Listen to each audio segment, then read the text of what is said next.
Educators Resource Bank. We have David Hans and Marcia Chan that we will introduce in a little bit, but we are really excited that they are here, and we're really excited that you are here. You bring so much to this virtual space just by bringing your expertise and experiences to the table for collaboration. So we really appreciate that.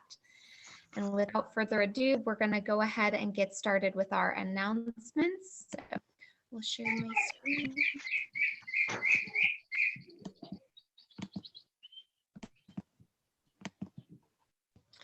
Okay.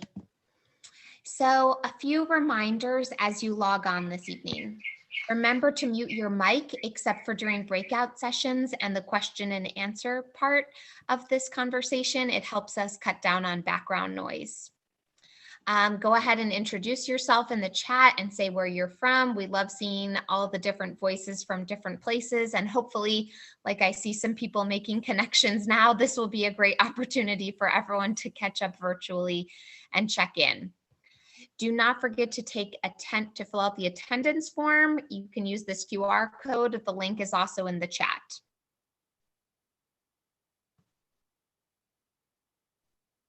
So we'll go ahead and give everyone a moment to do that now. Please, again, take attendance.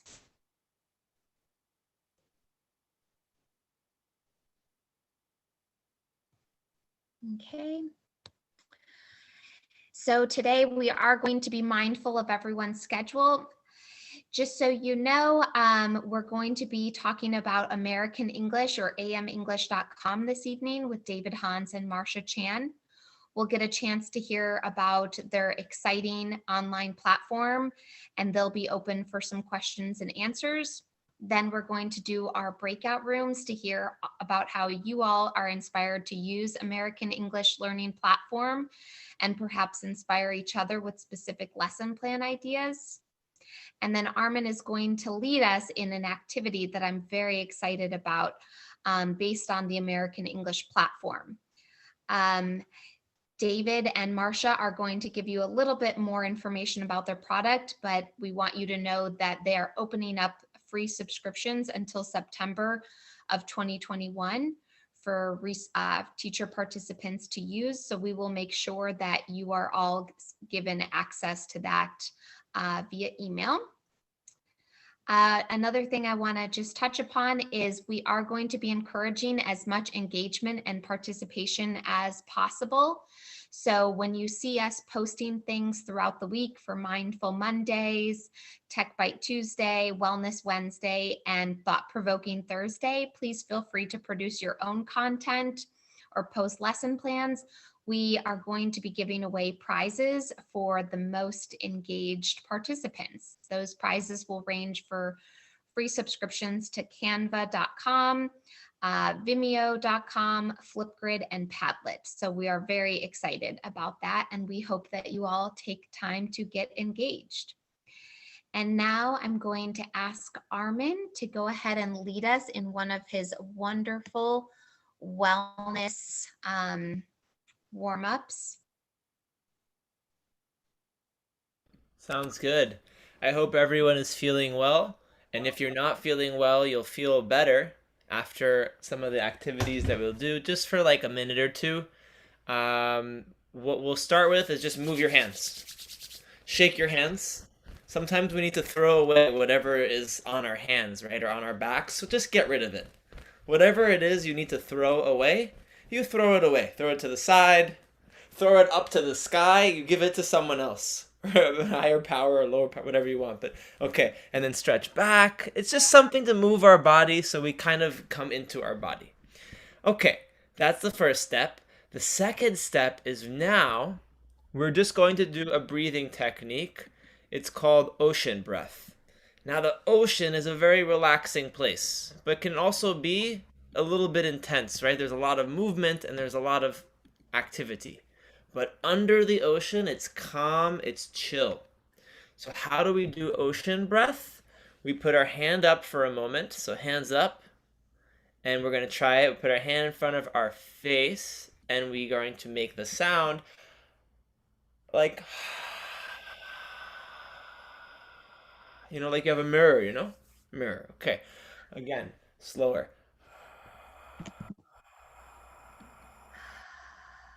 Perfect. So that sound, it's okay. Now we do the same breathing, but we'll do it with our mouth closed, and it'll sound like this. When we breathe in, and then when we breathe out.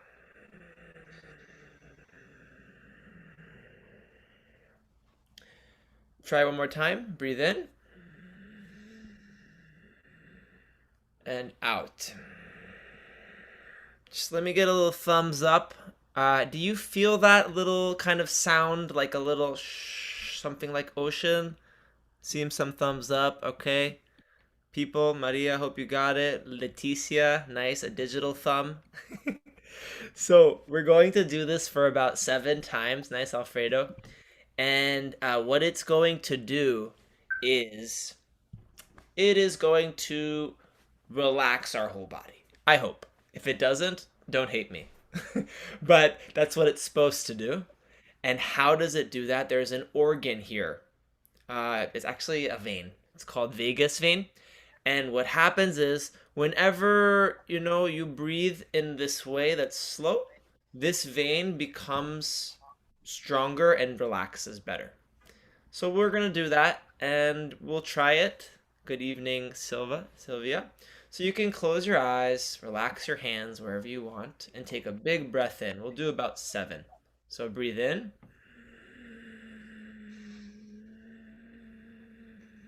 And then breathe out. That's 1. Eyes are closed. Okay, breathe in.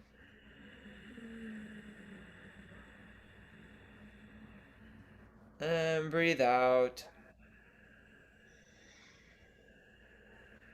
2. Very good. Eyes closed. You keep your energy for you. Breathe in.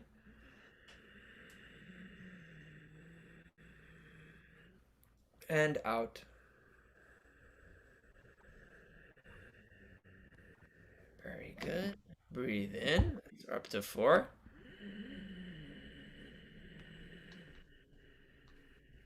And out. Relaxing your shoulders, tension. Breathe in. 5.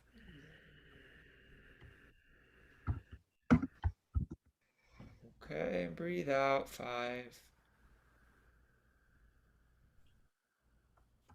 2 more to go. Breathe in. 6.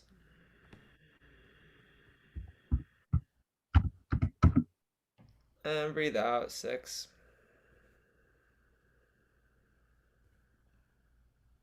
One more time. Breathe in. 7. Ocean breath. And breathe out. 7. Okay. Good job. Rub your hands. Wake up wherever, I don't know what time it is in your country. Here it's 7:30. So hopefully you feel a little fresher. I don't know. You can write in the chat. Maybe you feel more tired. Maybe you feel more angry. That wasn't the hope. If you do, the anger was already inside, but that's about it. So you can write in the chat box how you feel. And now that we got the feelings kind of out of the way, or at least we're aware of them, we can go to our next step, Louise. Wonderful. I feel better, Armin. I don't feel angry at all. I feel alive and awake. So thank you for that.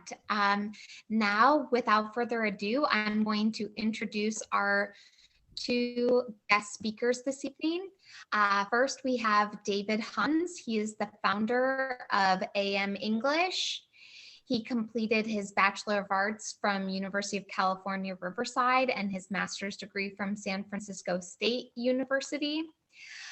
He established amenglish.com in 1999, and it provides web-based programs to improve reading, vocabulary, communication skills. It's proud to launch its newest series on the Read Aloud ebooks for adaptive assessments and received the 2017 Smart Book Award and is designed for students at reading grade levels 1.9 through 6.9. They also offer vocabulary builders and other exercises that satisfy multiple Common Core standards. The pronunciation in English, writing in English, and idioms in English programs are designed for non-native speakers of English and have been reviewed and approved by ETS, maker of the TOEFL and GRE tests. Corporate clients include companies like Kaiser Permanente Medical Group and IBM. Education customers include schools like Iowa State University, Mission College, and the Los Angeles Unified School District. So, David, thank you so much for being here this evening. We are so excited to have you. We also welcome Marcia Chan. Marcia Chan is a professor emerita at Mission College in Santa Clara, California. She's an author and the publisher director at Sunburst Media. Marcia is the winner of numerous awards, including Teaching Excellence and Publication and Presentation Excellence. She has presented over 275 professional seminars and workshops. She has at NEYC, CAEYC, TESOL, CATESOL, and PSLLT, and other early childhood institutions in the USA and abroad. Marcia is skilled and engaging participants involved in adult English language instruction and early childhood education. Her publications include English for Childcare, Language Skills for Parents and Providers, English for Child Development, Language Skills for Parents and Providers, Phrase by Phrase, Pronunciation American English, and College Oral Communication 1. Marcia earned both her bachelor's and her master's degree from Stanford University. We are absolutely thrilled to have both of you here this evening and give us more insight on American English, amenglish.com, and how we all can be using these great resources in our virtual, hybrid, and in-person classes. This is David Hans, and I'm going to ask Marcia to give us a quick intro. And Marcia, why don't you go ahead, because I'll be talking for the next bit when I go over the product. Okay, great. Thank you very much. I think it's really such an honor that we met Armin, and he invited us to join this illustrious group of teachers from all around the world. I'm also have had experience as an EL specialist, English language specialist with the U.S. State Department. So I've had the opportunity to do some work with teachers in other countries, and not most recently, but in the past. Before this, of course, I worked full-time as a teacher at Mission College in Santa Clara, California. And I actually have known David and his collaborator for many decades, and we've, traveled in the same circles in California. And when I was a full-time instructor at Mission College, we were very interested in finding suitable materials for our very diverse population at the college, different ages, from people from all over the country, many countries all over the world. And so we chose different types of programs to put in our language lab. One of them was AM English, and we found it to be very useful. Our students really enjoyed it. I, as somebody who's a teacher and an author and a speaker, especially interested in whether or not it's pedagogically sound. And so I really liked this. It follows easily. I also, because I'm kind of a techie ESL kind of person, I wanted to see how easy it was for students to get engaged with it without feeling like the technology was a barrier. AM English is really that way. It makes it very easy for students of various sorts and various backgrounds to be able to get into the programs. There are programs for the high beginner as well as for the more advanced learner. So there's quite an array. I think with 45 different kinds of programs, the AM English program suite has grown and is, it's just, I've seen it work really well. And so when I teamed up with David here to show you and present this, the whole idea of offering it free to teachers who then can make use of it with their students, that's an awesome offer, right? So I think now I should let David show you some little bits of the program, and you get a sense of what it might be like for you as you imagine your learners' needs and their different levels, because you may be teaching more than one level, and how the software might be helpful to you. It's all online. It works well on a computer. It works well on your iPad or your mobile device, which is another important factor, I think, now, especially when we're doing a lot of remote teaching. All right, take it over, David. Thanks, Marcia.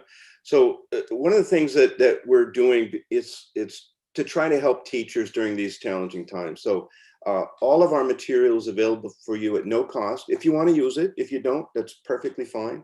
But if it fits and you can use this in your classroom, there's no limit on the number of students, and it's no charge whatsoever through the end of September 2021.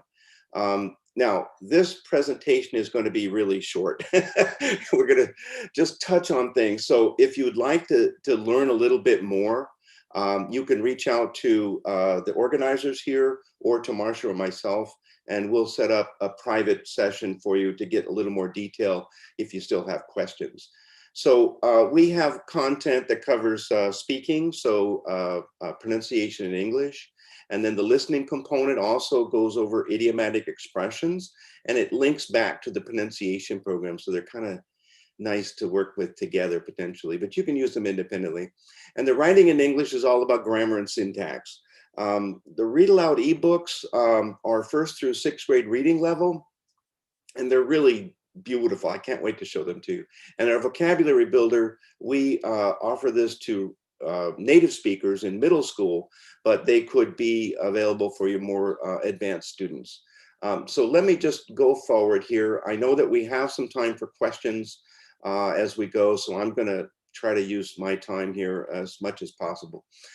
So the pronunciation in English is divided into two levels: high beginning plus and intermediate plus. And they start with video presentations, and the high beginning is at the word level, and intermediate is sentence level and above. There's so many important concepts in here that even if people are at intermediate level, it's useful for them to go through this, even if they go through a little more quickly. So I'm going to just go into chapter 2 and show you one of the video presentations. In English, every word has one syllable that is stressed more than the others. So our focus is all about stress, intonation, and rhythm. And you won't learn anything from this content, so that, you know, we don't have anything magic to show you. But what we have is a really well-organized system that you can present to your students, and then you as teachers can then intervene where they're having problem and maximize your impact with students. So we do have some text translations, certainly not all, but some of these, and you can then see the text in those languages. So here's simplified Chinese, for example. And then we also have Arabic, and it's just a text. The audio is going to remain in English. For example, look at the word medical. And so it's just a support for some students to help them get along. After a presentation, there's going to be a practice activity. Listen for the stressed syllable. Click on the number of syllables. Then click on the vowel sound of the stressed syllable. Commuter. So you have commuter. We're reinforcing chapter 1, which I skipped completely, just to go over the syllable counts, incorrect, and the correct, and so you're getting instant feedback when it pops into the box. And then you have a microphone here to record your own voice. Now later in this chapter we talk about the rules, but we introduce these concepts organically here. So here's the word photograph. Photograph. It's first syllable stress. And photography. Photography. You add the suffix and the stress changes. We introduce the rules later. So for your benefit, let's just go to the index. That's that hourglass figure here. And you can click, this was the first chapter. You can see the topics that we cover. And then this really gets going in chapter 2. So here we looked at the first lecture and the first practice activity. Then you can see all the practices that follow. So there's lots of opportunity for controlled practice, which I think is really useful. And then we start introducing the rules. So rules for stress or adjective nouns, verbs, and here's the one I just talked about with suffixes. And then we go over compound nouns, you know, typically first syllable stress. And then as you go further, and you can see there's lots and lots of practices here, we go over phrasal verbs, which typically last syllable stress, as you know. And then we have some practices here where you identify whether you heard a compound noun or a phrasal verb, depending on the Click audio. on the number to hear the words. hang out, Hear that first syllable stress, so that's compound noun. So we still use the feedback that we've been using at the beginning. That's that wood block sound and the cuckoo for the incorrect, you know, so. Strike out. Strike out, phrasal verb. So you can see how this is organized. Now you get later in the chapter, stress in words, we introduce the schwa, or that reduced sound in English, and that's right here. if a word in English, So this is a really wonderful concept, and sometimes people struggle to assimilate this. So we have a number of practices that we go over this to try to, you know, really help reinforce this. And this is where I know you could make a lot of remember, effect. listen to the list of word commuter. Remember, we played with this word at the very beginning, and we looked for the stressed syllable. Now we're looking for the unstressed, or the schwa sound, and that's that first syllable. Listen to it again. Commuter. Commuter, the sound. That's right there. So now I hope you can see that. That O is now blue, and you can use it for your own record and playback. And you can see we're in practice 89, so we're quite a ways through that program before we introduce that. So intermediate, and I know I'm going really fast, so do avail yourself of a private meeting if it would be useful. So stress in sentences, we talk about what, you know, at the word level for high beginning, we have stressed syllables and unstressed syllables. The sentence level is stressed words and unstressed words. So we'll go over the rules for those. Then we introduce the focus word, the most stressed word in the sentence. And then in multiple focus words, if you have different thought groups. Sometimes listen to the following sentence. He's a fisherman and he owns the boat. So now I skipped that first practice, but where you were identifying the stressed words and the unstressed words, at this point in the chapter, all the words are marked already for you. Now you're listening for the focus word in the thought group, and then it lights up and it's a visual model for your own recording playback. Intonation, and again, I know you'll be very familiar with this, is all about the yes/no questions, information questions when the intonation drops. And so after each concept is produced or introduced with a lecture. Now, listen to these questions that cannot be answered with a yes or a no. We call them information questions. Listen to the following questions. When are you getting home tonight? So you can't answer that with a yes or no, so you just go through that process. So, and then in rhythm, these are all the things that native speakers do to make their stressed words stand out even more. So it's all the reductions and everything. And they go over all these practices, and there's lots and lots of opportunity to practice. So the teacher never gets tired here. So I you know, really want to emphasize that this is a great practice thing. When you get your access, if you want it, it includes a learner management system, so you can see everything that a student has done, and you'll be able to follow that. And when you get your own account, you can then set up your own personal accounts so that you can look at the content, and then you can then introduce all of your students to it if you choose.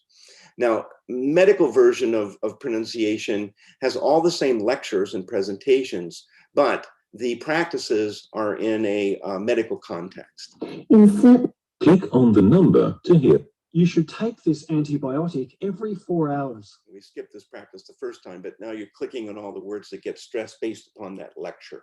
So only the stressed words will light up, and then you have that. But we use this with our students at Kaiser Permanente, and it kind of grounds it, because these are medical professionals. So it's great to learn this content in a medical context. And we went out and got a lot of language and married it to every one of the lectures and put it all together. So that is available for you also. Now, idioms, there's 7 volumes. Every volume has 100 idioms. And you can see why I'm going to have to rush. I'm already taking too long with some of these. So let's just look at this. Now, this may be too advanced for the listening component, but the rest of it, I think, might be useful to a larger number. But I'm going to let this story play for the first couple sentences. You can navigate anywhere you want, so there's no restrictions. You don't have to go A, B, C. You can go to C and then A and E and so on.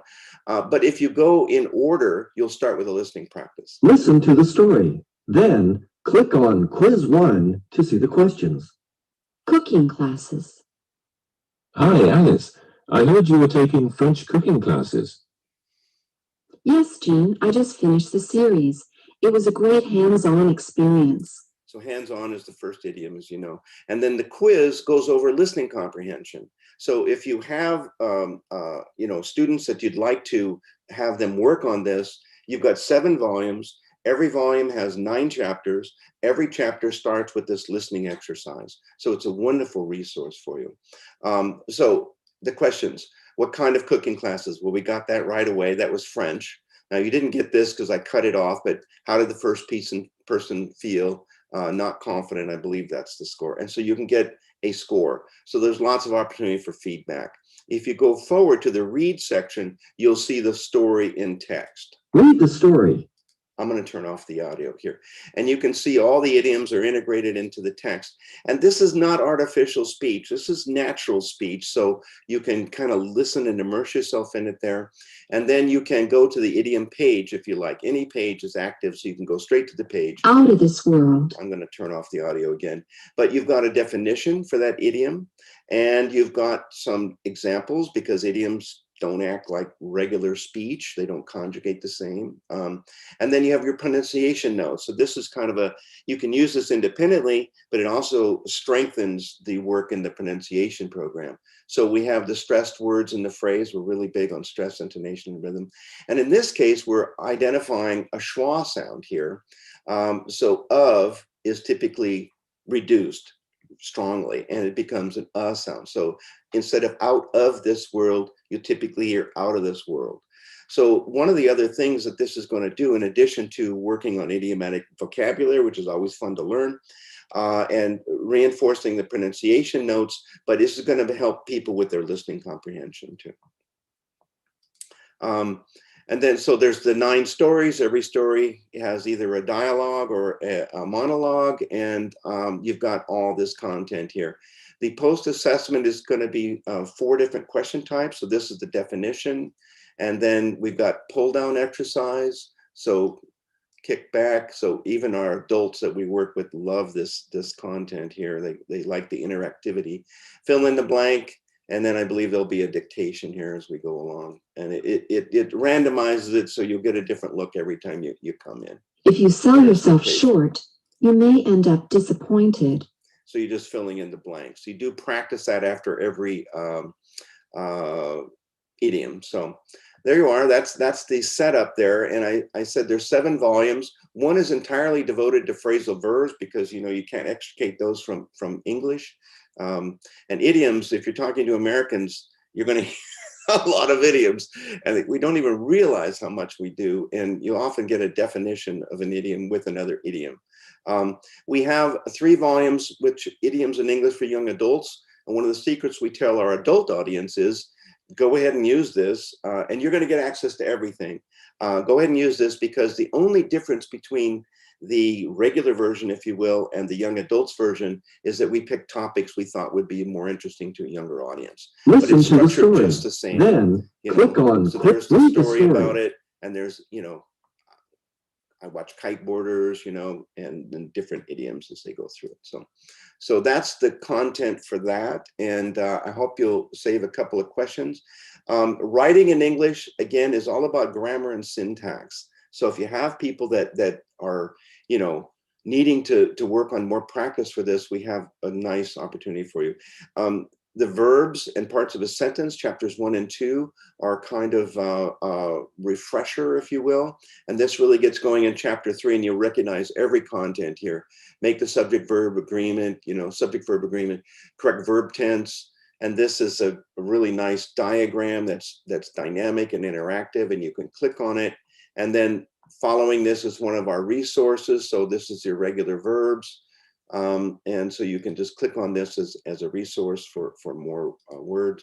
And then this is the exercise, and it's a pull down. So you're going to, like I said, we work with engineers sometimes, and they just love these tasks, And then you can get a score. It's a practice, so you can do show answers, and you've got all these different exercises. And then here's a paragraph level exercise. So you've got more opportunity for practicing, and then fill in the blank. So there's multiple kinds of practices. Now this hourglass here is always your key to the index. And so you can see a little more detailed static version instead of mousing over the chapters at the beginning. Gerunds and infinitives, you'll recognize that these are all the problem areas that often English learners have. And so there's more opportunities to practice it. The pre-assessment is a great check to see if this is going to be useful for you. For example, high beginning, do you need to work on this? If you read the instructions, look at the examples. Some of these are correct, so that it makes it a much harder test, so you can go through it. So you can't assume everything is incorrect. So if I go through here, and you can see we're on page 1 of 5, there's 50 items, 10 per page. I'll just click through and get a score. So 8 of them were right. It's not a passing score, but it's gonna, give me a little more challenge that way. And if you score like 80% on this, your students, go straight on to intermediate. You don't need to spend any time on this. But if you really made an effort and you score 40%, then you can be confident your time is going to be really well invested. So it's a really interesting way to get the student involved. Intermediate, you can see writing accurate sentences, prepositions, using prepositions correctly. And this is at, on, and in, and then more information, because this can be tricky sometimes. And then you can go forward to the practices. So meet me on Friday at 6 p.m. and get a score. Hopefully I got those right. Hooray. So you can see all the different practices that follow. So and the sentence level too. So there's just a lot of material here, and way too much for us to cover in a really short time, but to just give you a feel for it. And I urge you to, when we set up your account, you'll have a test account. You can also add yourself as a student so you can look at this content in more detail. Any questions at all, set up a Zoom meeting and we'll go over it with you to show you, how best to navigate through this if there are any questions. So now I'm going to come back to vocabulary builder. It's our most advanced, and let's just look at the read aloud ebooks quickly here. So these are all written in poetry, and it's called Anapestic Tetrameter. The Cat in the Hat is a good example of that from Dr. Seuss. And I'm going to click on it and let the story play. It'll play for 2 pages. They are white birds with markings of brown or of black. They watch for their prey as they plan their attack. Owls will perch on low rises, fly close to the ground. They watch and they listen for any small sounds. Now, there's quite a bit of natural science content in here that you can tease out as you work with students. And then you can skip these questions or you can go through it. And there's 4 different question types. So you can see, you click on the word that rhymes with ground. So sounds, fund, stunned, and you get instant feedback. Green is correct. And click on the words that rhyme with black. So bake and cake, incorrect. And you can go through it. So I'm not going to go through all these questions, but it covers rhymes, syllables, stressing words, vocabulary, and reading comprehension. So it's a really nice array. It is with adaptive assessment, so it gets a little bit smarter, a little bit harder, or a little bit easier depending on how they're answering the questions. Now, another thing I want you to notice, this is 1st grade reading level, and yet it's not condescending. It's interesting. And so we use this with adults, Kaiser Permanente. They love it. This plays really well on an iPhone or an iPad. They just like to immerse themselves in English and listen to the poem, and they can navigate back to the table of contents and just go forward to the next set of lines. So you can use the questions or not. There's 27 titles. Every one of them are written in this poetic format, and all of them have that adaptive assessment, and you can just go forward here. So like here's the King Penguin. This is one of my favorites, but let's just play this.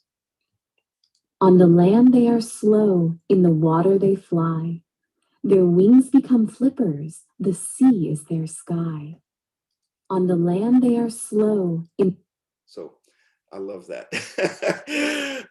Anyway, so there's all these content, these poems for you, and I hope you will make use of these. We really would love to have lots and lots of students enjoying this content. Now, Vocabulary Builder is extremely advanced.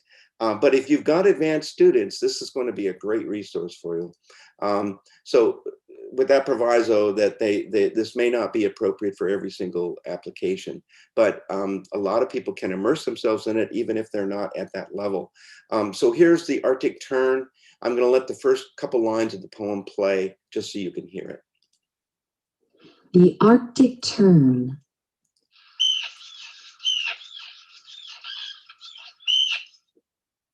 It's a bird of the sun as it follows the light. It traverses the globe in an anthem to flight. In the longest migration recorded by man, it returns to the place where its life first began.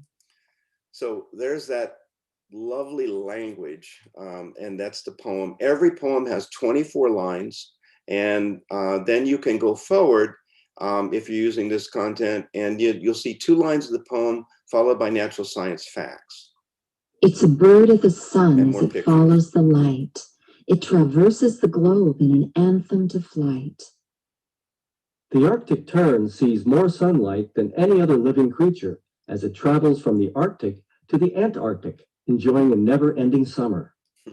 So there's the natural science facts. It's interesting content. And then we've identified some words. And again, these are very advanced, but if it's appropriate for your students, please use it. If not, just skip it. Don't use it.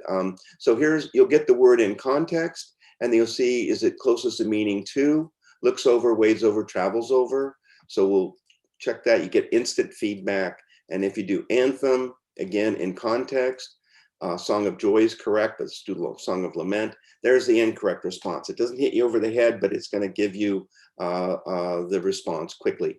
And there's over 250 words in every volume. There's 5 volumes. Every volume has 9 chapters, all about these various animals. So we're avoiding all political aspect of any any country, including our own, so that you can just enjoy these stories about the animals and go forward. Here's the crane. The crane.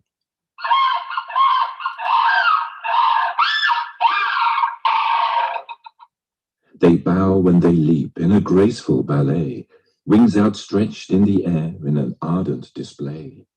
In the spring, cranes. Anyway, I think you can get a feel for it here, and I hope that some of this will be appropriate for your students. We do have teacher guides for the read aloud ebooks, and we'll provide a link when we set up your account. So, Marcia, anything you'd like to add? I'm going to try to honor our time. I think I went over. Sorry. Well, while you're talking and people were putting some comments and questions in the chat, then I managed to answer as many of those as I can.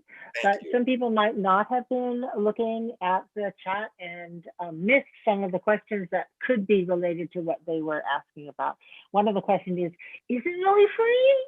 And I answered, yes, it's really free through September, because we want you who are, obviously clearly interested in teaching and working with the students and helping raise their level of English proficiency. We want you to have the opportunity to experience the AM English programs and find something that is suitable for your group of learners.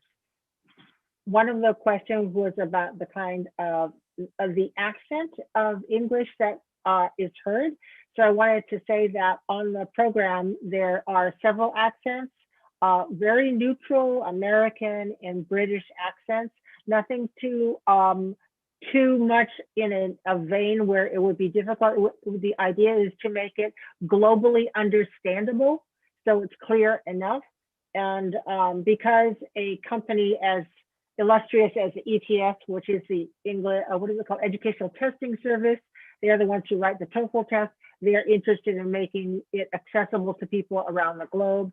So they also listened to everything and determined, what things were acceptable. And so we have men's voices, women's voices, and a variety of accents. So that's good. I think it's great. I mean, even though I'm teaching in California, I teach people from all over the world, right? And they hear different accents. So I think it's a good idea for that to be included.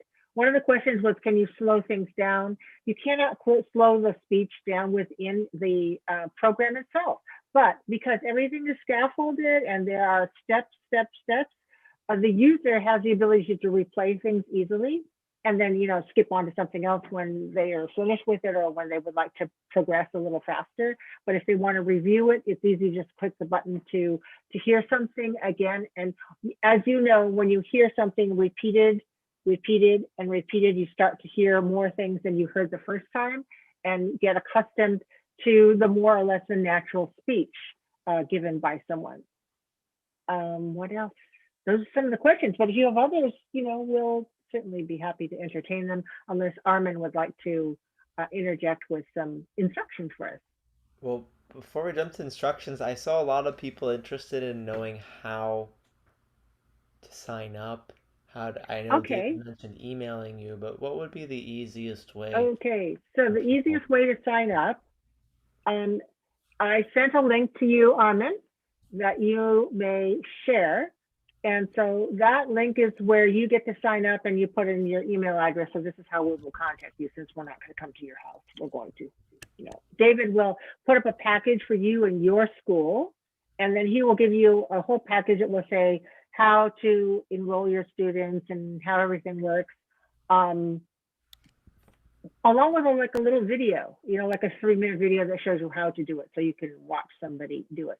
But we also offer you the opportunity to meet and do this at a slower pace and with more depth, if you would like.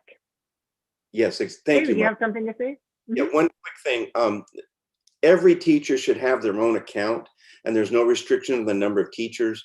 So if you start using this at your college or school or wherever you might be using it, and somebody else says, wow, that looks interesting, you can make it available to them. All they need to do is reach out to Marcia or myself, and we'll set them up.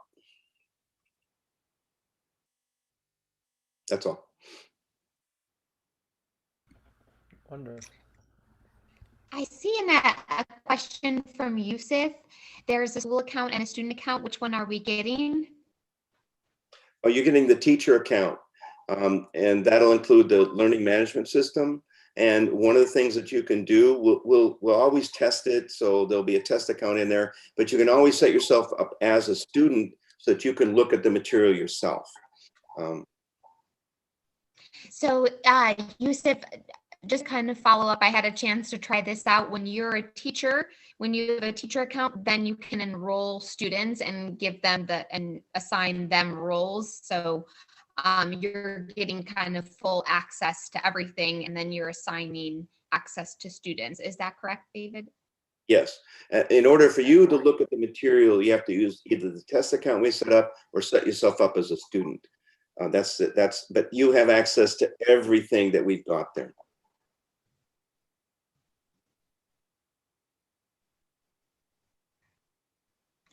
When you set your students up, you basically enter their email address, and then they will have access to all of the programs.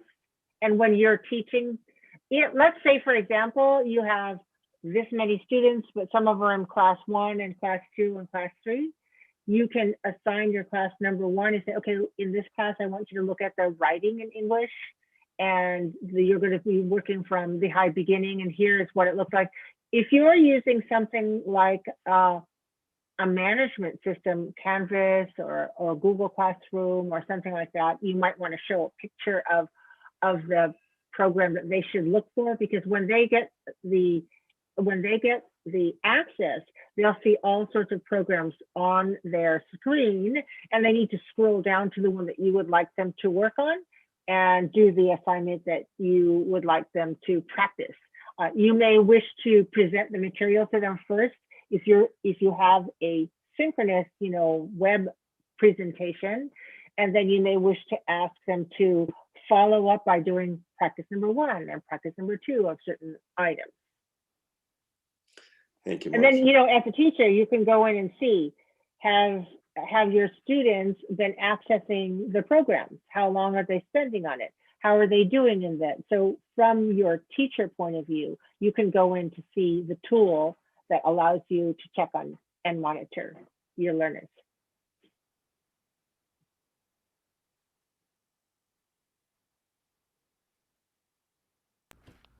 Wonderful.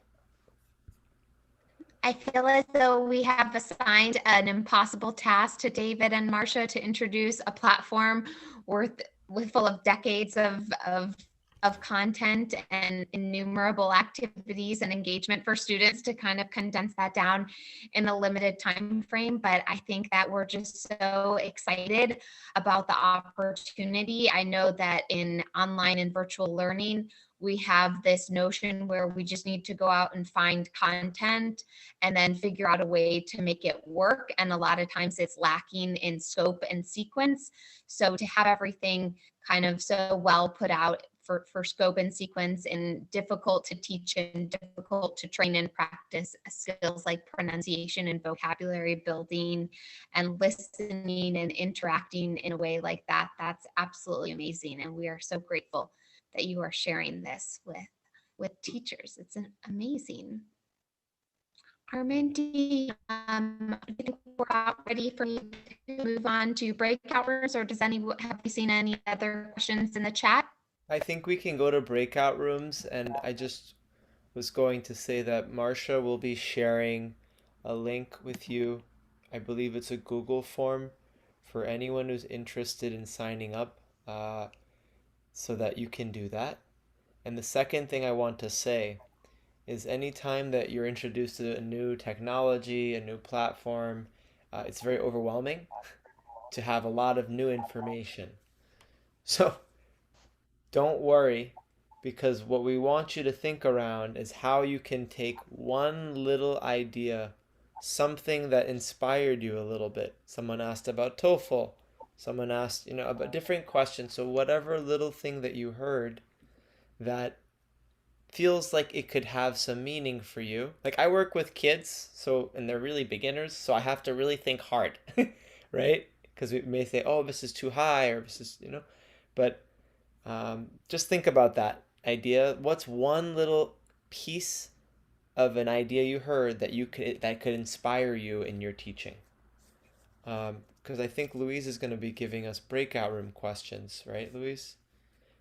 I just want to make sure, Marcia, you're going to share with us the link at some point for anyone who's interested, because I don't have it. If you could just do that when you can, and then Louise will tell us the breakout room questions. But you'll be getting the link to sign up in a moment for those who are interested.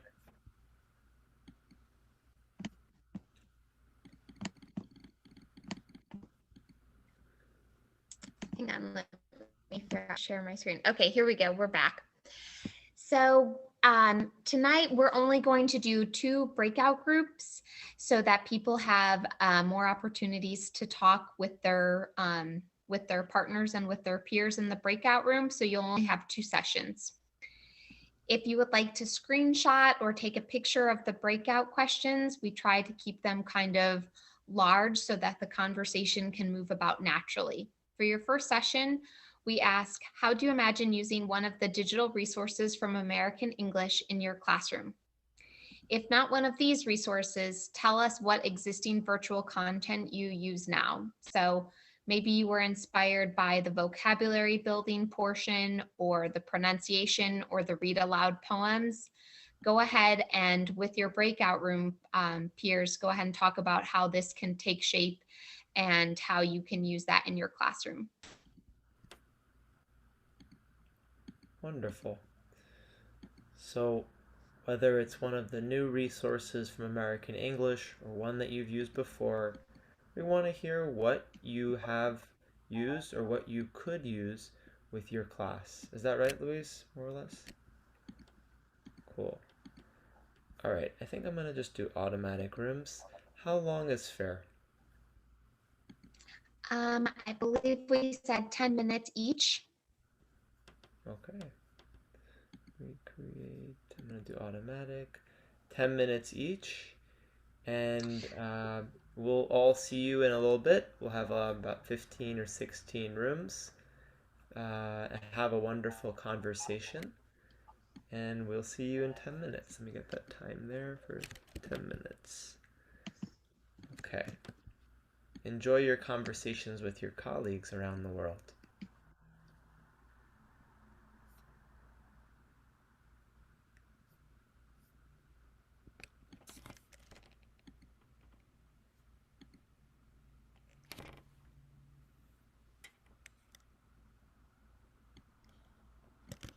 So you should be able to press join.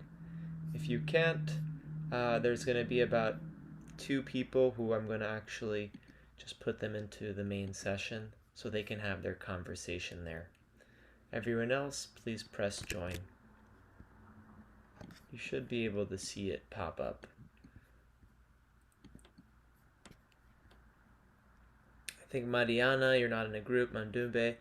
So you two could just share, those people who are in the main room can just share about their resource that they have used, a digital resource in their classrooms.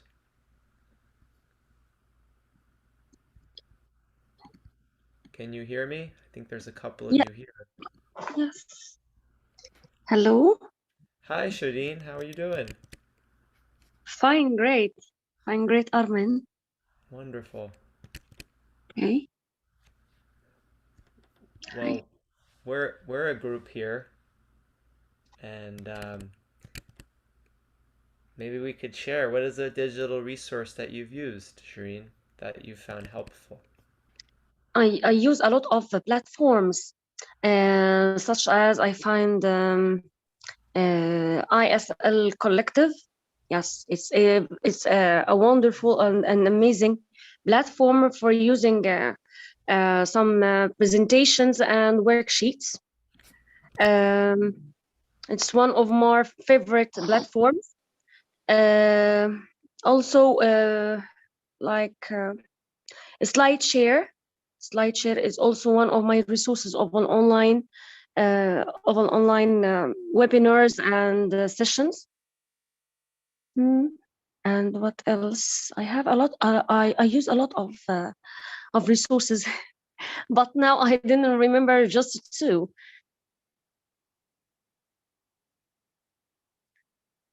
Okay. Nice.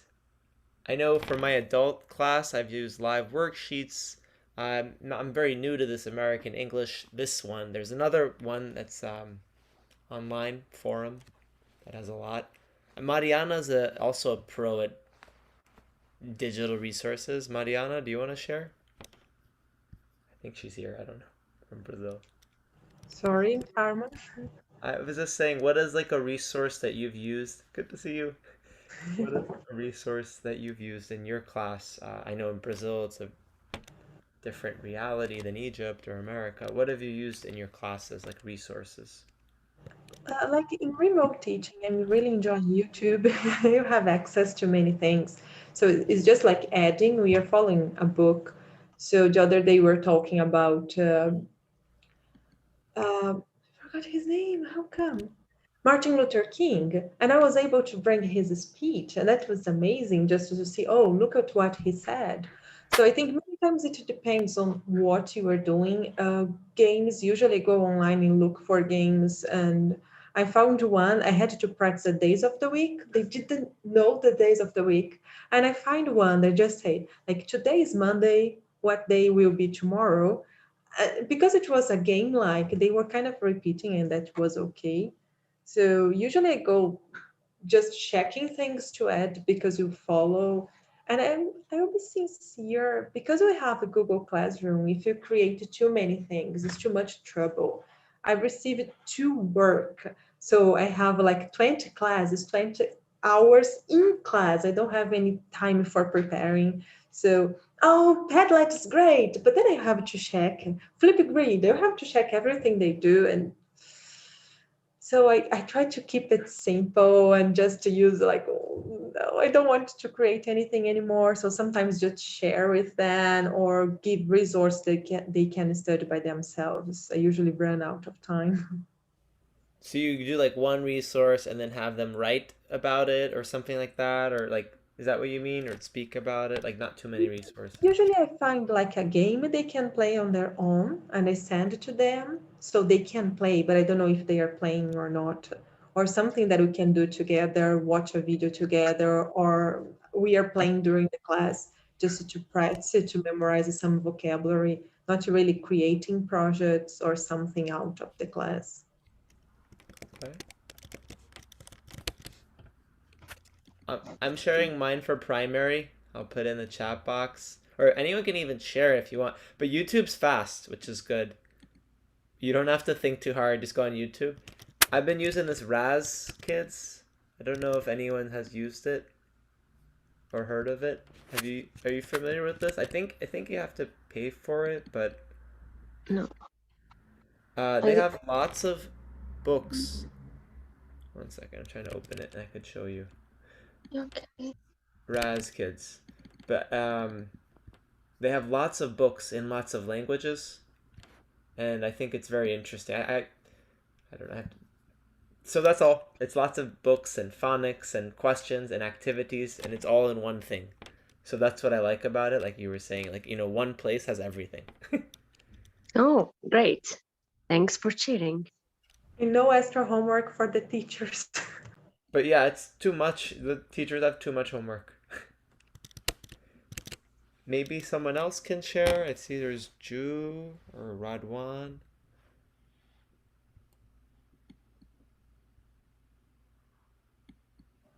We have many games in Word Wall. Okay. Have you heard of it? Mm-mm. You can create your own, but it usually just take the red ones.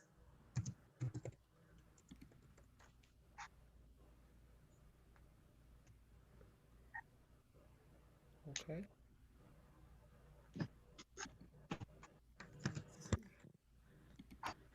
And I recently found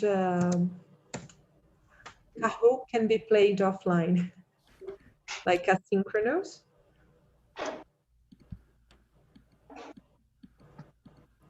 How do you use this word waltz? Yes, I've seen that too. I actually did. You can assign Kahoots for like lessons, Great. and they can play and get a score, and then later other people play them and get a score. Yes. Because I think it's too much competition, because sometimes you got it right, but you have to be the fastest. So it drives the students really crazy. Even us adults sometimes go crazy. So when I saw that you can use the resource and they play whenever they have free time, it's not as much competitive. So I said, oh, I will think about Kahoot. It's interesting. I didn't know that that was an option.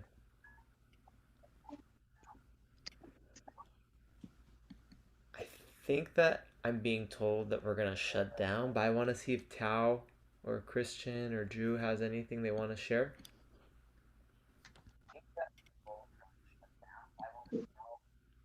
Nope, Tao went away. Oh, Tao's back. Hi, Juliana. Congratulations. Hello, thank you.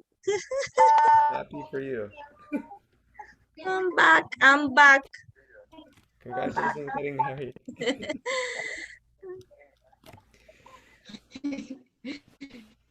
I, Louise, should I just bring everyone back?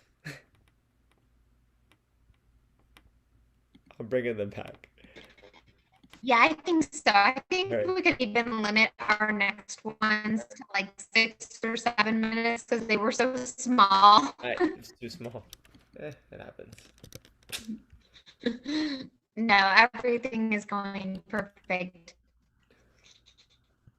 How are you guys this evening? What's that? I just asked how everyone was doing this evening. Pretty well. I don't know. Great. Wonderful. Mariana, where are you? Are you from Cuiabá? No, I'm from São Paulo. Oh, okay, wonderful. But where do you live now? I live in São Paulo, but Oh, you live in it's Sao Paulo? metropolitan areas, not São Paulo's downtown, but it's in the metropolitan area. Wonderful. I love Sao Paulo. Where do you live and where do you work? We have cities around, so I live in São Bernardo, but I work in São Caetano. Those crazy things just we do, so we commute often. Uh, when I was in university, I lived in São Bernardo, I worked in Diadema, and I studied in São Paulo. So I had those crazy things of going around. I teach in a public school. I'm teaching regular school and a language school for the city hall, seventh grade. And since I graduated, I'm working in this city hall, but it's kind of the worst city hall around. So I was wondering what I'm doing there yet. But now I'm back to remote teaching. We were the only one who were back to regular classes, and we had Okay. 130 cases in 1 month. So then we stopped again. Yes, we are in the worst phase ever. And now they are recording that we are going under poverty. Like we are in the worst places for poverty right now. Yeah, I've heard that Brazil. Because we didn't really work well. I'm going to hope that things start to turn around and more vaccines get there. Whatever needs to happen, all my best wishes and hopes, I'm sending it your way. Yes. Okay. So prayers to Brazil, prayers to the world. Yeah. I think that we have one other little reflection question. We'll make larger groups. Hope you were able to talk about the American English site or another resource that you've used. Louise, what is our second question?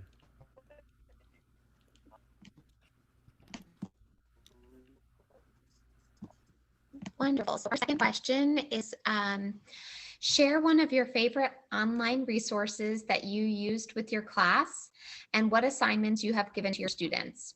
How did they interact and engage with the resource, and how did they show learning? So again, just pick one online resource, something content rich that you've used with your class, and talk to your breakout room peers about how students interact and how they show learning. Yeah.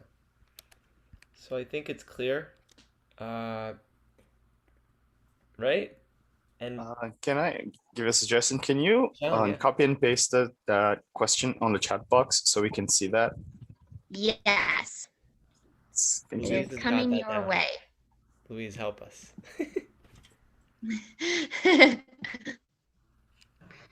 They say memory is the second thing we lose with age.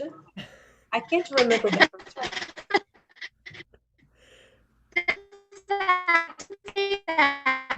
We're all young. Wonderful. And we'll send it as a broadcast.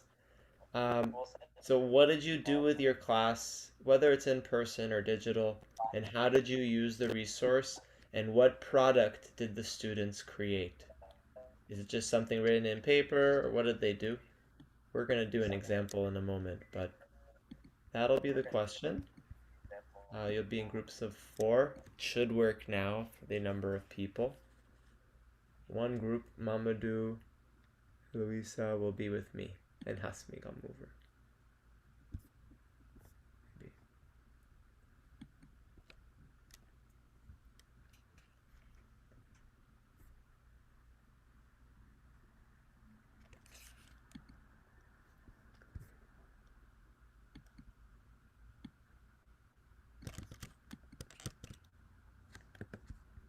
Hello. So I think some of us are just in this main room. Mamadou, or Mandumbe, I see Marsha. Would any of you like to share a resource that you've used and how you had your students show learning? Sama, Eloisa.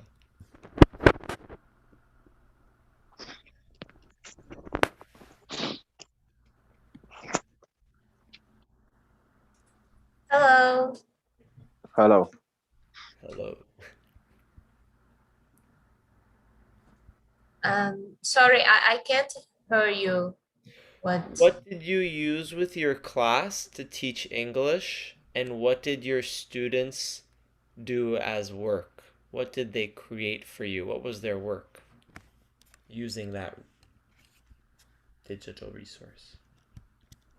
Okay, and on the virtual situation, I use Microsoft Teams and or Google Meets or Zoom. And we use our platform of the Educate, a bilingual program. And we discuss, we use interactive activities, games, and they interact and with that resource with me through that resource. And how did they show learning?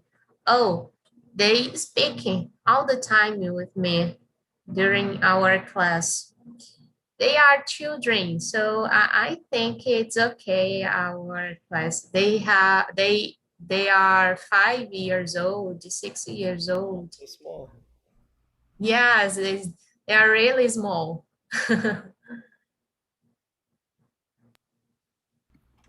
Yeah, they'd probably learn through games, like you said, and just having fun. Yes, they have fun all the time in our class. They like it. Cool. Hi, Hello. hello. Mandumbe from Senegal. Nice to meet you. Okay, thank you. Most of the time I use two online tools, Zoom and WhatsApp. I use WhatsApp because it's the most popular apps. Almost all teenagers we're teaching in high school have a WhatsApp account. So I use WhatsApp to do sometimes debates. I ask them to send vocal messages. And I also use Zoom. With Zoom, I ask them to go and raise their hand in order to have to be given the floor. And sometimes also I put them into breakout rooms to give them clear assignments to do, like group works. That debate app sounds really interesting. All of it sounds good, but I'm imagining, do they talk a lot for the debate? Yes, some of them are reluctant to talk. They are reluctant because if we are in a foreign language context. Sometimes students are reluctant to speak, but we encourage them, telling them that they might take the floor, give their opinion without caring about mistake they can make. For most of the time, they are afraid of making mistakes. That's why they are reluctant to speak, and we urge them to speak, give their opinion. The most important thing is to participate in debate, and that's why they can improve their English. And it's very challenging but interesting also. That is very interesting. Mhm. Maybe Wayu, can you tell us what you do? Okay, thank you, Arman. Hello, everyone. My name is Wahyu. I'm from Indonesia. And yeah, I like to use live worksheet for my class. In live worksheet, we have just like 1 page or 2 pages. We have to upload our PDF first. So we have to make our worksheet offline first using document, Google Doc, and then we change it into PDF. After that, we upload it into live worksheet and get started to make live worksheets. I think it is supporting to teach listening, writing, reading, and also speaking. But the speaking it is very sensitive.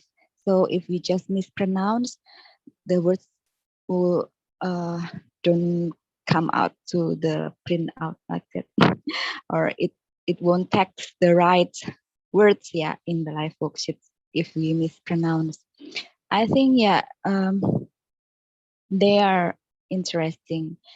They are interested in and in doing my worksheets. I think, yeah. My students like to do it because it's just they can do it in an unlimited attempt. That's what I like it, because yeah, if they fail for the first time, they can do it again. And yeah, I think it's very easy to use too. Have you known about this worksheet?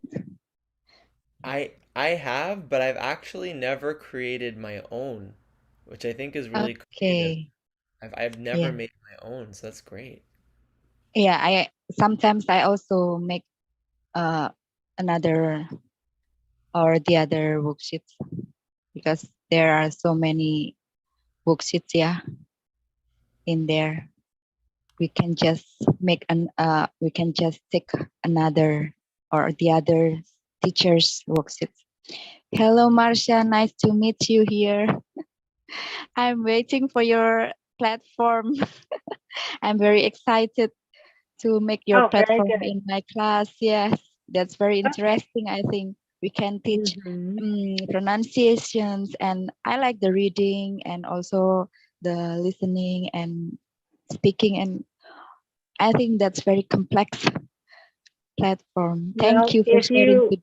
you're very welcome. And I do understand that there are some of our teachers here who teach in remote places where they may not have the internet access that's required to do this. Perhaps some of their students, you don't even have cell phones on which they could be able to pick up the information later on. So for those, I understand that it will be difficult.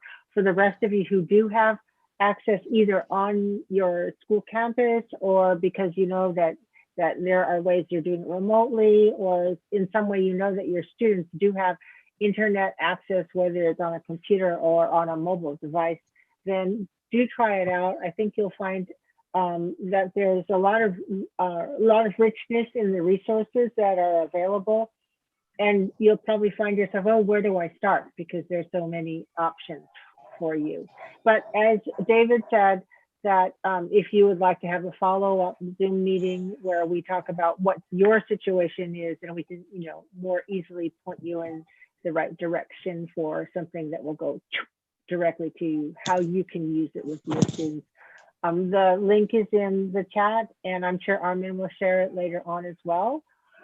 It's now on the Facebook page too, if that's another place where you access, so that you can sign up for both the access to the platform, and you can indicate whether or not you'd like to make have another meeting.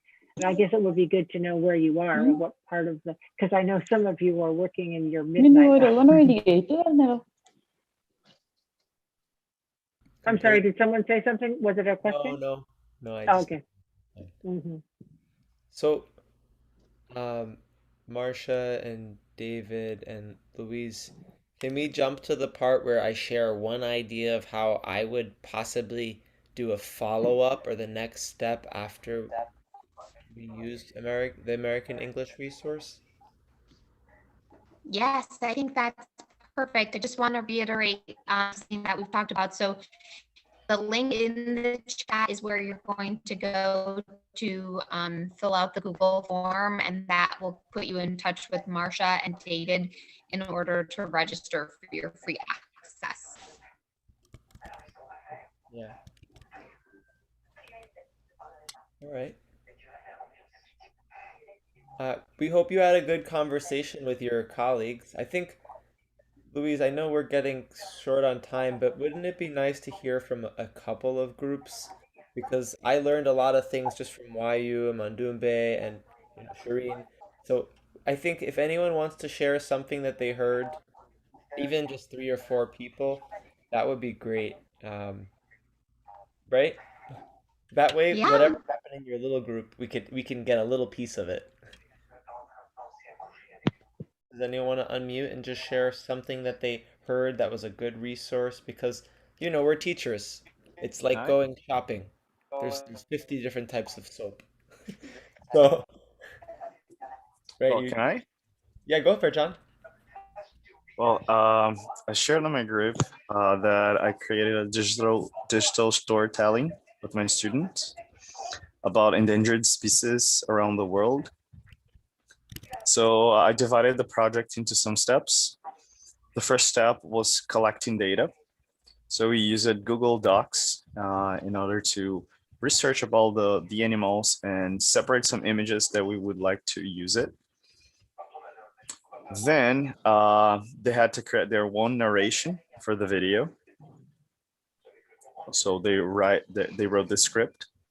And after that, we moved to VoiceThread platform where they could create the digital storytelling. So they selected the pictures, put them in the correct order, and put their voice to narrate about that species, where the species came from and why they're endangered. Right. So that was the activity. Really cool. I'm about to do something very similar to you. So I'm about to share something very similar. Anyone else, not as advanced as what you did, minus, but anyone else, it's really creative to use different technologies. Anyone else want to share something that they used or that they were successful with or that they liked or their students like? I know.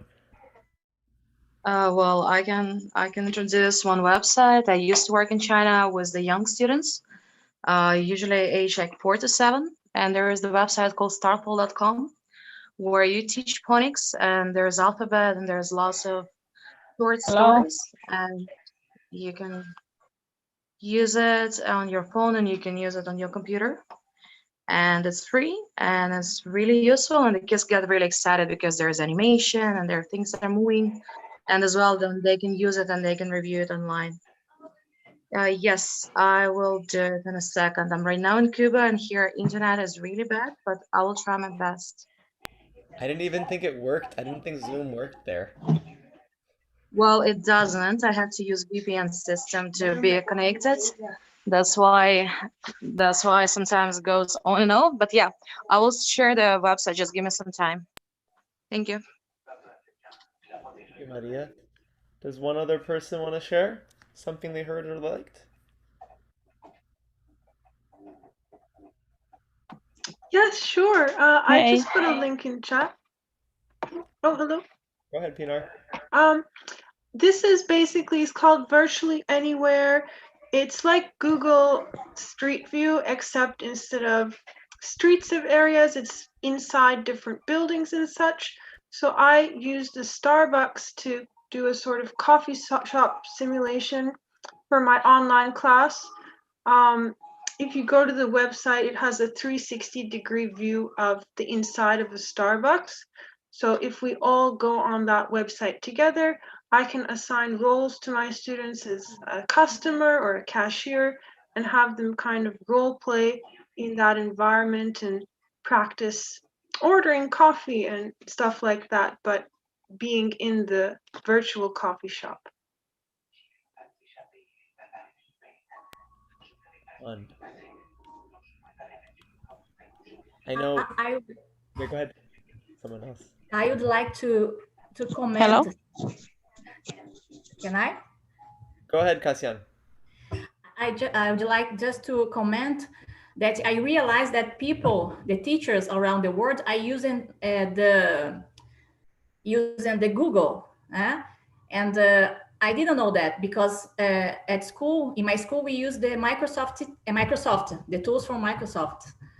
So I will start exploring more the tools from Google, because it seems very interesting what they have. Yeah, it's a little bit like shopping. You don't just buy the first shirt you see. Uh-huh. You look for different sizes and colors and whatever, what fits one person doesn't fit the other person. Mm-hmm. Oh, yeah. Yeah, in our case, because our school has a partnership with Microsoft, so that's why we use more Microsoft. But now I've heard everybody, these teachers, I will start exploring more Google.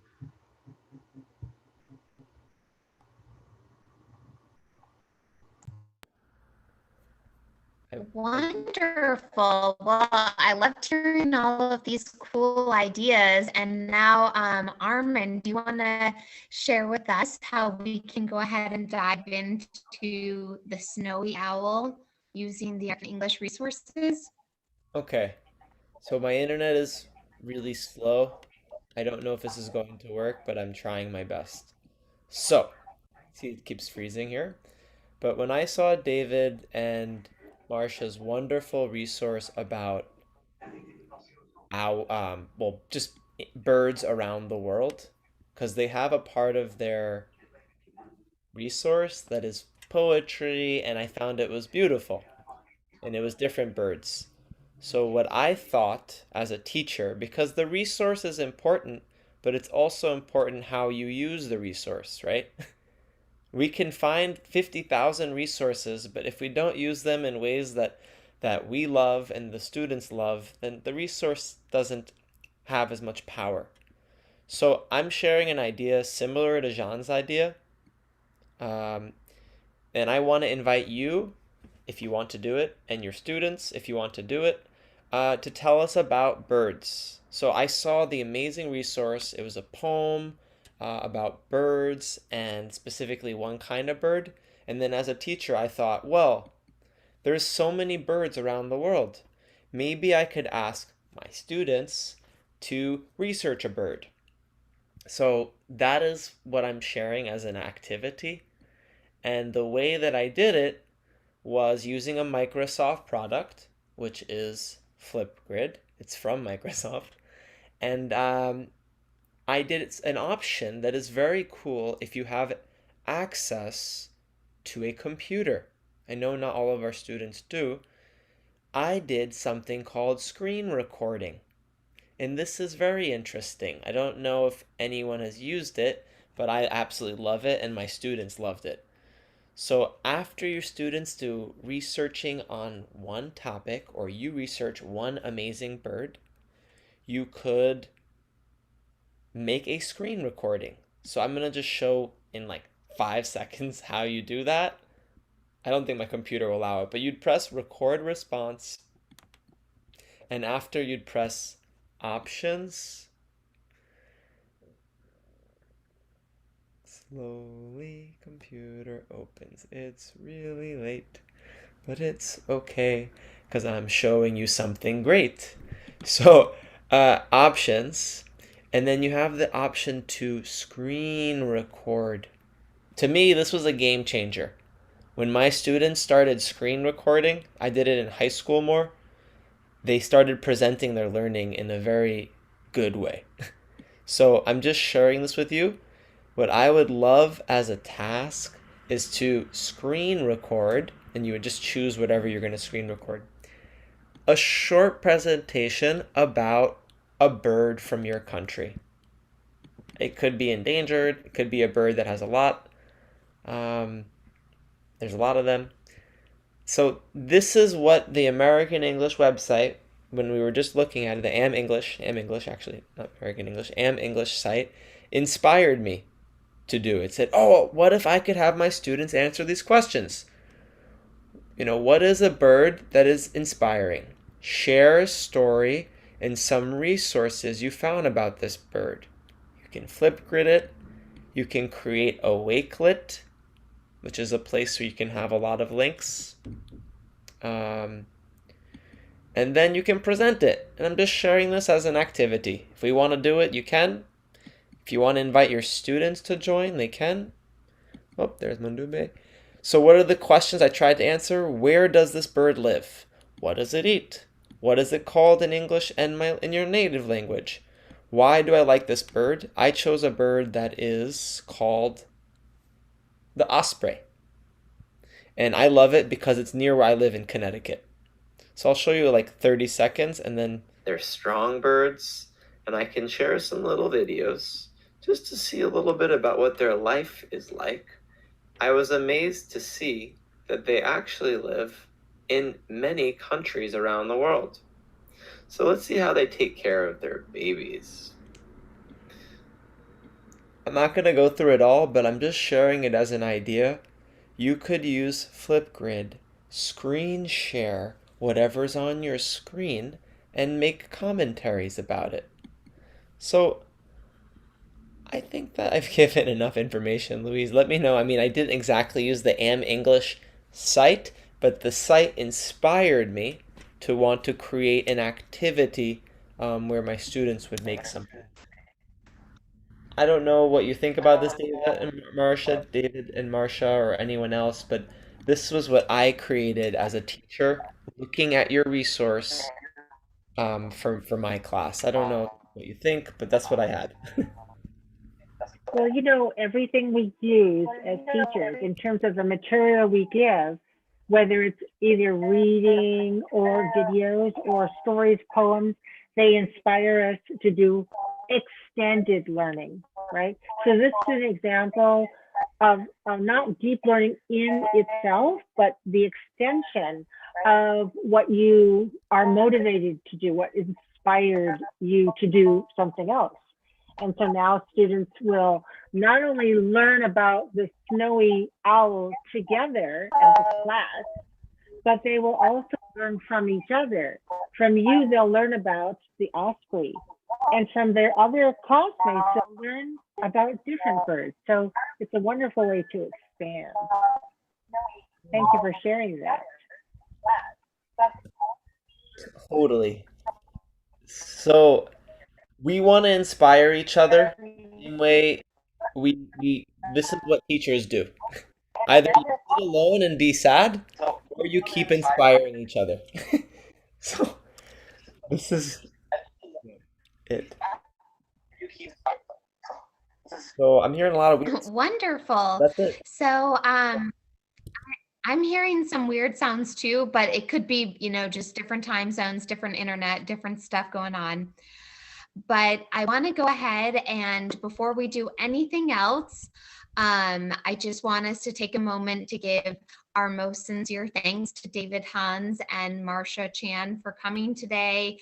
AmericanEnglish.com offers so many amazing resources, and the idea of us all using it and kind of working with it for free is amazing, and they are great presenters, and I feel very fortunate to have had them here. So we'll give them a round of applause, a virtual round of applause.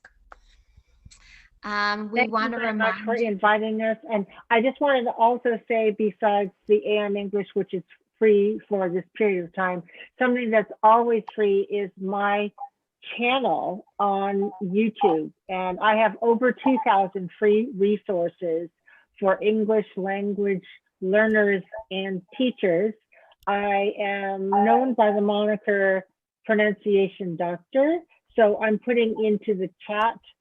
But if you remember the two words, Pronunciation Doctor, all smushed into one word, then you should be able to find my channel. And perhaps you'll find something of use for you as a learning teacher, as well as something that you would like to share with your students. Some of those things you can share because you can show them on screen, but others are techniques that you as a teacher can learn to do and to do with your students face to face, because some of you are teaching face to face. Not so much about where I'm living right now, but where you live, you may have that opportunity to actually see your students close up.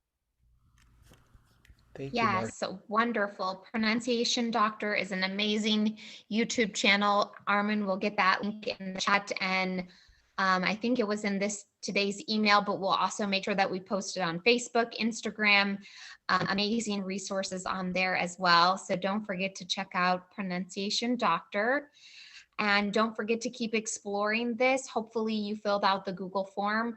That Google form is also posted on the Facebook group, and we'll make sure to send a follow-up email giving you that form link again. If you haven't already, please make sure that you complete the attendance. And I know it's getting late, but we wanted to make one additional announcement. I think that we're really in a content-driven world.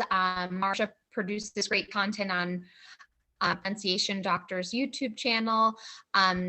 The entire AmericanEnglish.com platform is amazing content, and we're really encouraging you all as collaborators to also help us produce content. So that way, maybe an idea that Jian has, another teacher in Turkey can use, and another idea that we hear from Maria can be used here in South Carolina, and just keep the conversation going and the sharing as free flowing as possible.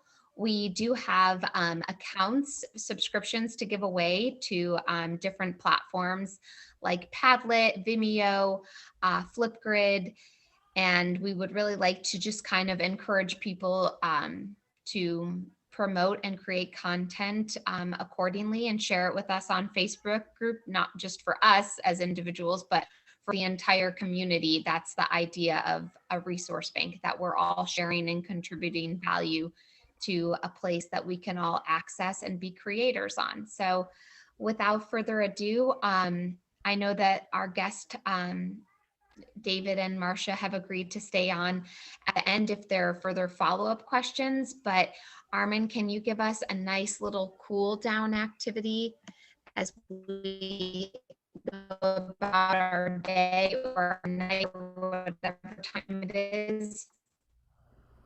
Okay, I can do one. It's a simple one where you just I'm gonna just mute all sound. It sounds really weird.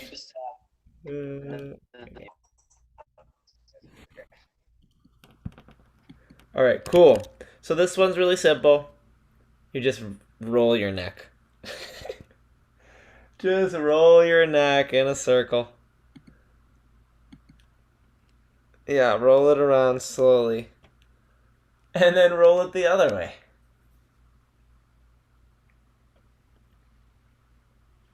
One more time. And that's it. That's really it. If anyone wants to stay, we can gladly have you ask any more questions to Marcia and David. Maybe we can just learn how to say bye in Spanish.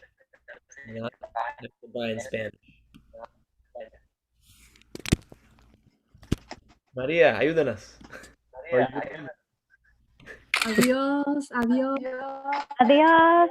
Adiós. Adiós. Buenas noches. Adiós.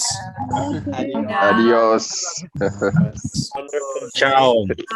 Oh, falou. Ciao. Adiós. Adiós. Bebenenion. Bye. Bebenenion. Binion. Sampai jumpa lagi. Just everyone. Ciao. Keep Ciao. safe and mabuhay from Philippines. Ciao. Stay well. Senju from Ciao, Japan. sampai jumpa. Dadah. Selamat See you. tinggal. Dah Wahyu. Yes. All right. And we're looking for your content, so keep creating, keep sharing. It's a nice tradition. Fun, right? Anyone who has a question, you can ask Marcia or David and Marcia and David. I'm still hopeful. If anyone wants to do this bird project with me, I'm pretty excited about it. I don't know if anyone else is, but if anyone's interested, tell us about a bird in your country in a short video. And please invite your students to tell us about birds in their country. I'm just gonna add that. But any questions for Marcia and David? Please go ahead. Anyone? No. No? Okay. I have one question, may I? Yes, please. So for the read aloud activity, can we say do recording and post it on YouTube? Because my concern is about the copyright thing. Thank you. I would have no problem with that. So, no problem at all. So if you want to take a segment of it and then incorporate it into another lesson, that would be fine. All right. Thank you so much. It's good to know. Thank you.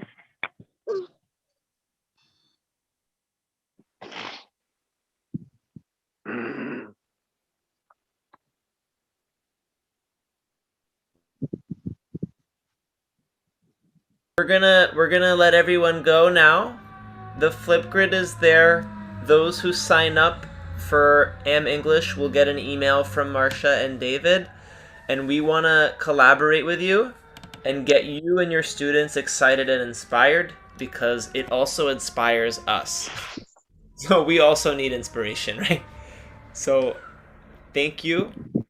I'm gonna thank you, David and Marcia and Louise and everyone. Okay. Thanks. Bye-bye. Peace. Bye. Have a good day.